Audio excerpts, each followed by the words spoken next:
the 2030 Agenda for Sustainable Development and the Paris Climate Agreement provide humanity with a master plan for a sustainable way of life on this planet.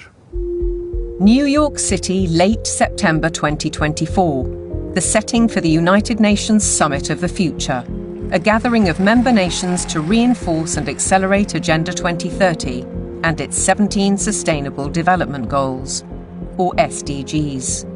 The plan has a broad spectrum and is full of worthy ambition. But behind those deliberately bright and colourful boxes lies a darker theme, a shifting of influence and potentially power towards unelected world bodies.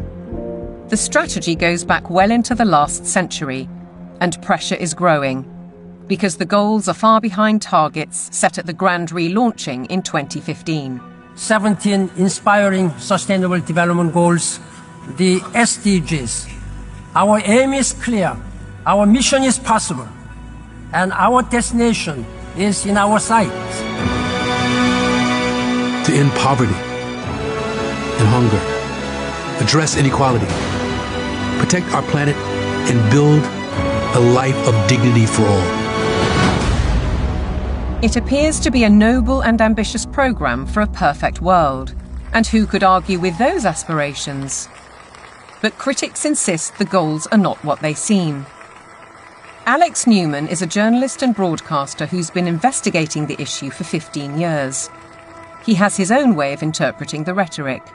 You have to learn to speak what I call UNEs. You have to know what the terms mean if you want to truly understand what is being discussed. When they talk about peacekeeping forces or the peacekeeping role of the United Nations, they're actually talking about the war-making capabilities of the United Nations. So you have this Orwellian doublespeak. When they talk about transparency, more often than not, they're talking about eliminating your privacy.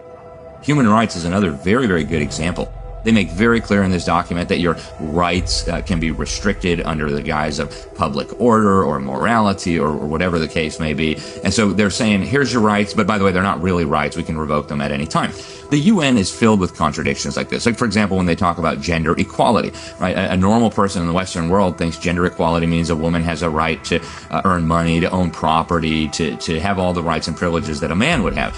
When you look at the individuals who lead this movement within the UN, you're talking about radical feminists. You're talking about people who are very interested in dissolving the nuclear family. As you dig into these goals, it's very clear we're dealing with something far more nefarious. Once you look past the marketing slogans, the kind of warm and fuzzy, we're going to end hunger, which again is just window dressing, you realize that this is actually a blank check for totalitarian global control.